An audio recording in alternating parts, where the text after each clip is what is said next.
Just अभी मैं आया हूँ फार्म पर और ऐसी मेरी नज़र पड़ी है अचानक। और ये देखें ये क्या चीज़ बैठी हुई है। ये है शिकरा और कोई छोटा नहीं है, अच्छा खासा बड़े साइज़ का है। ये मेरे ख्याल में यहाँ पे आया है बजरीज और दूसरे पैरट्स के पीछे ये बैठा हुआ है। मैं आगे जाऊँगा तो ज़्यादातर चांस यही है कि ये उड़ जाएगा। मुर्गा बोल रहा है शायद इसी को देख के, और ये गया। अस्सलाम वालेकुम, welcome back to my YouTube channel. उम्मीद है कि आप सब दोस्त खैरियत से होंगे। तो भाईजान मेरे बाल बड़े रफ होते जा रहे हैं, मेरे ख्याल में कटवाने वाले हो गए हैं। अभी अभी फार्म पे आया हूँ, मैंने कहा कि जाके पेट से उनको रिलीज किया जाए और मुर्गियों ने अगर अंडे दिए हैं वो भी उठा लिए जाएं, क्योंकि 1-2 दिन हो गए हैं मैंने मुर्गियों के अंडे नहीं उठाए।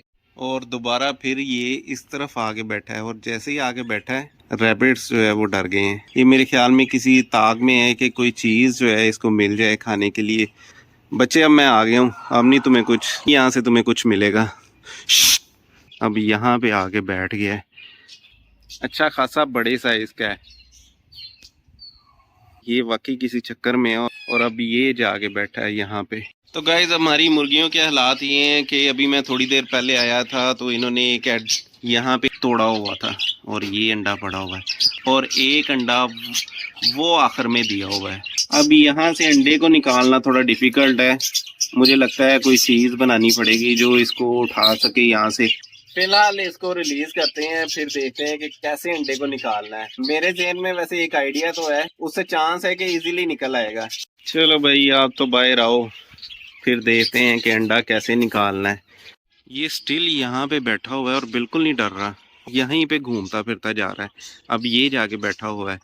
तो गाइस अंडे को ना अब उठाने के लिए कोई चीज़ बनानी पड़नी है, क्योंकि मुझसे तो केज के अंदर नहीं घुसा जाएगा। केज की चौड़ाई बहुत कम है, घुस तो जाऊंगा लेकिन फिर निकलना बड़ा मुश्किल हो जाना है। तो मैं कह रहा हूँ कि ये काम ना ही किया जाए और कोई ऐसी चीज़ बना ली जाए कि फर्दर अगर वो अंदर अंडा देती हैं तो उसको ईजिली निकाल सकें। तो उसके लिए मुझे चाहिए होगी वायर।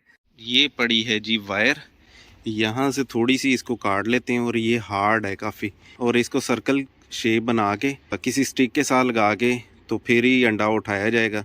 इतना पीस इनफ होगा, इससे ज़्यादा बड़ा लेने की ज़रूरत नहीं है, क्योंकि यहाँ से सर्कल में शेप बना लेंगे और यहाँ से स्टिक पे बांध लेते हैं।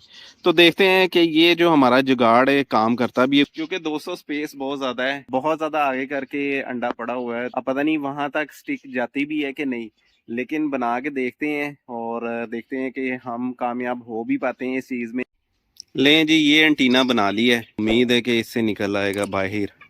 और इसको देख के मुझे याद आ गया कि ओए मोले नु मोला ना मारे तो मोला नहीं मरता। एक काम कर 200 रुपए दे और 50 रुपए काट ओवर एक्टिंग के वजह। चलो आओ फिर अंडा कटिए। ओए हाय हाय, ओए 2 अंडे हैं माशाल्लाह, नजर नहीं पड़ी 2 अंडे हैं।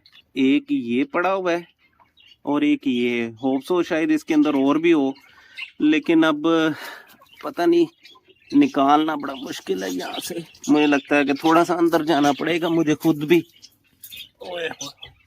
तो गाइस अभी तो ये वाला काम फेल हो गया है।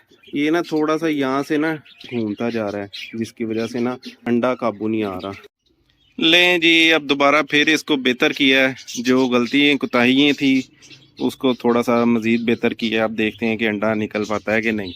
चलें जी चलते हैं सेकेंड अटैम्प्ट पे। तो गए स्टिक मैंने अंदर डाल दी है और एग के बिल्कुल पास है, तो ये देखो नहीं आया। गजब बेइज्जती है। तो ये देखें एग निकल आया है, इसका मतलब है हम कामयाब हो गए और अंडा निकल आया है बिल्कुल सही सलामत। अंडा वैसे चमक बढ़ा गया है, असल में बुरादे में पड़ा रहा है, बुरादे की वजह से अंडे का शेल कैसा चमक पड़ा है।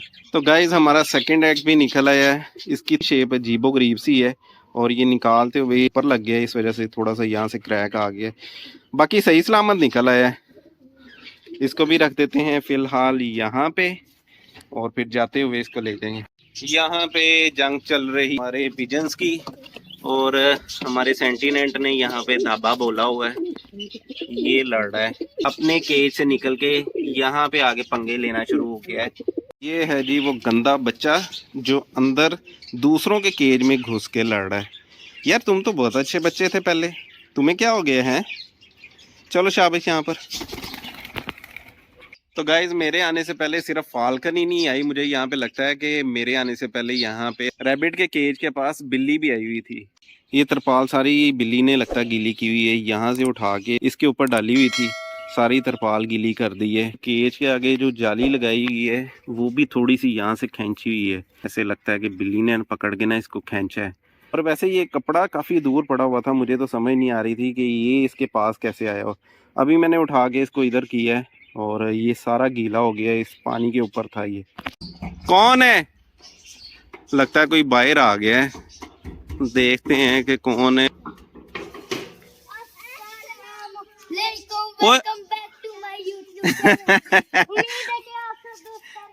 ओए आप लोग कहाँ से आ गए हो? क्या लेके आए हो? ये क्या है? हैं ये कहाँ से लेके आए हो? ओए इसको इनको बिस्किटों पे लगाने लगे हो आप लोग? कैसे खिलाऊं? ऊपर से डाल। ऐसे ही इसको डाली जाओ। ऊपर से बच्चे आ गए हैं, आके इनको बिस्किट डालना शुरू हो गए हैं। और यहाँ पे छोटी सी मानो भी आई है। ओए ओए ओए नाबिया क्या हाल है? हाय कर दो। आमना तुम तो सारा जो है बिस्किट बाहर फेंकती जा रही हो, उसको लो उसको अंदर दो ना, उसको अंदर खिलाओ। ये ले। अरे निकाल दे, मैं अपने हाथों में डाल के खिला देती हूँ। आज की अपडेट ये है कि हमारा एक बनी थोड़ा सा बीमार है, उसको मैंने यहाँ पे इधर क्रेट के अंदर रखा हुआ है ताकि उसकी मेडिकेशन कर सकें। तो अब उसको निकाल के देखते हैं कि उसकी हालत कैसी है। थोड़ी सी ठंड लगी हुई है इसको। हमजा यहाँ से ना ईंटें उठाओ, इस उठा के ना देखो, ध्यान से पाँव पे ना लग जाए। आना ध्यान, उधर साइड पे रखो, साइड पे, हाँ इधर रख दो। तो ये उठा के उठाओ ज़रा। तो ये है जी हमारा बनी जो थोड़ा सा बीमार सा हुआ है, लग रहा है कि जैसे इसको काम हुआ है।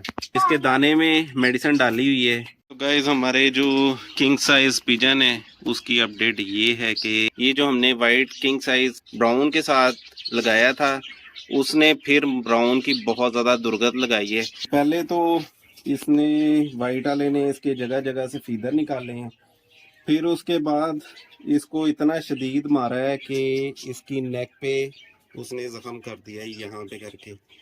फिर मुझे मजबूरन इसको सेपरेट करना पड़ा। फिलहाल तो मैंने इस वाले किंग साइज को अलहदा रखा हुआ है और वाइट वालों को अलहदा रखा हुआ है, क्योंकि वो बहुत ज़्यादा एग्रेसिव हैं और आपस में फिर बहुत ज़्यादा लड़ते हैं। तो फिर मैंने कहा कि इनको अलहदा कर दिया जाए, ये ना हो कि इसको मार मार के और बिल्कुल ही बुरा हाल कर दे। तो फिलहाल तो इनको मैंने अलहदा ही किया हुआ है। तो आजकल जैसा वेदर है सुबह से लेके शाम तक इस तरह का ही होता है, टाइम से पता चलता है कि क्या टाइम हुआ है, वरना सूरज ना होने की वजह से बिल्कुल नहीं पता चलता। और सारा दिन जो है वो हेजी सा वेदर रहता है और जो चीज़ें फ्लावर पे आई हुई थी वो अब ख़त्म होना शुरू हो गई हैं। लेकिन दोस्तों इस वेदर का एक तो फ़ायदा हुआ कि जो हमारे हवर्थिया प्लांट्स है वो बड़े इजीली पोलिनेट हो सकते हैं इस टाइम। अगर आपके हवर्थिया प्लांट फ्लावरिंग पे हैं तो ये टाइम बेस्ट है, तो इसको पोलिनेट करें तो बहुत ही अच्छा रिजल्ट आएगा। यहाँ पे कुछ टर्नकेट और मुगानीस पे फ्लावरिंग स्टिक्स निकली हुई हैं और मैं वैसे पोलिनेशन नहीं कर रहा। और ये आप देख सकते हैं कि ये हेमिंग बर्ड ने आके पोलिनेशन की है। इस तरह बाकी भी और भी प्लांट्स हैं जो हेमिंग बर्ड ने आके की है, क्योंकि दोस्तों टेम्परेचर बहुत ज़्यादा अच्छा है और टेम्परेचर कम होने की वजह से पोलिनेशन जो है वो बड़ी सक्सेसफुल हो रही है। लेकिन यहाँ पे सारे प्लांट्स जो है वो फ्लावरिंग स्टिक्स पे नहीं आए, फ्लावरिंग पे नहीं आए, क्योंकि मुगानी और टर्नकेटा थोड़े लेट फ्लावरिंग पे आए, तो इस वजह से इसकी फ्लावरिंग स्टिक्स निकली हुई हैं। और मैं सोच रहा हूँ कि जो चीज़ें रह गई हैं उनको पोलिनेट कर लिया जाए। और वैसे तो हार्ड लीफ हवर्थिया के भी कुछ स्टिक्स निकली हैं, लेकिन हार्ड लीफ हवर्थिया थोड़ा सा डिफ़िकल्ट काम है, इसको पोलिनेट करते हुए आंखें ही थकना शुरू हो जाती हैं। तो अगर ये फ्लावरिंग पे आ जाए तो क्या ही बेहतर है, थोड़ी सी मेहनत करके इसको भी पोलिनेट कर लेता है। और वैसे भी ये बड़ा ही मज़ेदार काम है, जब आप अपने बने हुए हाइब्रिड्स देखते हैं तो एक बड़ी अच्छी फीलिंग आती है। और वैसे भी आपको पता है कि हार्ड लीफ हवर्थिया जो अच्छे हाइब्रिड हैं वो कितने एक्सपेंसिव है। थोड़ी सी मेहनत करें और थोड़ा सा टाइम दें तो ये भी बड़े बेहतरीन पोलिनेट हो जाते हैं। और ये है जी हमारा रिज़ल्ट जो हमने यहाँ पे कुछ देर पहले सीड लगाए थे।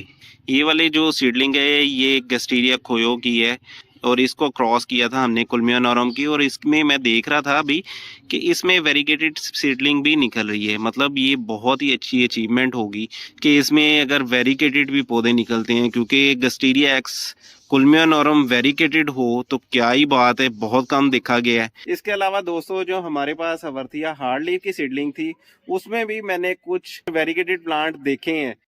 ये है जी हवर्थिया हार्ड लीफ का वेरीगेटेड, और बड़े गौर से मैंने देखा है तो पता चला है क्योंकि अभी बहुत ज़्यादा छोटे हैं तो इतना ज़्यादा जो है प्रोमिनेंट नहीं हो रहे, लेकिन ऐसे ही देखना पड़ता है तो फिर पता चलता है कि कौन कौन सी सीडलिंग वेरीगेटेड है। अभी तो शुरुआत है, जैसे जैसे चीज़ें बड़ी होती जाएंगी तो ज़्यादा प्रोमिनेंट होनी शुरू हो जाएगी कि क्या क्या चीज़ें निकल रही हैं। तो अभी थोड़ा सा वेट करना पड़ेगा, इंशाल्लाह उम्मीद मुझे बड़ी है कि बहुत ज़्यादा अच्छी चीज़ें निकलेंगी। तो एक भाई ने पूछा था कि आप की जो सॉफ्ट लीफ हवर्थिया की उसकी पोलिनेशन कैसे करते हैं बगैर फ्लावर ओपन किए। आपके साथ शेयर करते हैं कि किस तरह सॉफ्ट लीफ हवर्थिया की पोलिनेशन होती है। वो जो चीज़ है जिससे पोलिनेशन करते हैं वो इधर पड़ी हुई है, पहले वो लेते चलते हैं। वो है ये टूटा हुआ कारपेट ब्रश का ये छोटा सा पीस, इसके जो ये क्या कह सकते हैं थ्रेड्स हैं, इसको मैं निकाल लेता हूँ और इससे मैं पोलिनेशन करता हूँ। तो ये बड़ा इजी वे है पोलिनेशन करने के लिए। अब मैं आपको दिखा देता हूँ कि कैसे होती है पोलिनेशन। यहाँ से मैंने ना सीजर से थ्रेड का ये पीस काट लिया है। कोशिश करना है कि आपने उस टाइम करना है कि जब थोड़ी बहुत धूप हो, और इस चीज़ का भी आपने बहुत ज़्यादा ख्याल रखना है कि पोलिनेशन में टेम्परेचर बहुत ज़्यादा मायने रखता है। जैसे कि ये है फ्लावर, बस ये स्ट्रिंग का पीस है, ये आपने ले लेना है। इस तरह पकड़ के आपने स्लाइटली सा ना इसको मूव करना है इस तरह, बहुत ज़्यादा ज़ोर ज़ोर से नहीं करना कि ये ना हो कि अंदर वाला सिस्टम ही उसका ख़राब हो जाए। और ये आप देख सकते हैं कि इस टाइम धूप नहीं है, इस स्ट्रिंग के ऊपर हल्का सा पोलन आ गया है, ये येलो येलो सा। यही पोलन आपने दूसरे फ्लावर में के स्टिग्मा में और हल्का सा रब करना है। ये था इजी वे हवर्थिया सॉफ्ट लीफ हवर्थिया की पोलिनेशन करने का। तो दोस्तों इस वीडियो को करते हैं यहीं पे खत्म। उम्मीद है कि ये वीडियो आपको अच्छी लगी होगी। वीडियो अच्छी लगे तो लाइक जरूर कीजिएगा। मेरे चैनल एक्सोटिक प्लांट्स एंड पेट को सब्सक्राइब भी कीजिएगा। अपना और अपने इर्द गिर्द लोगों का ख्याल रखिएगा। अल्लाह हाफिज।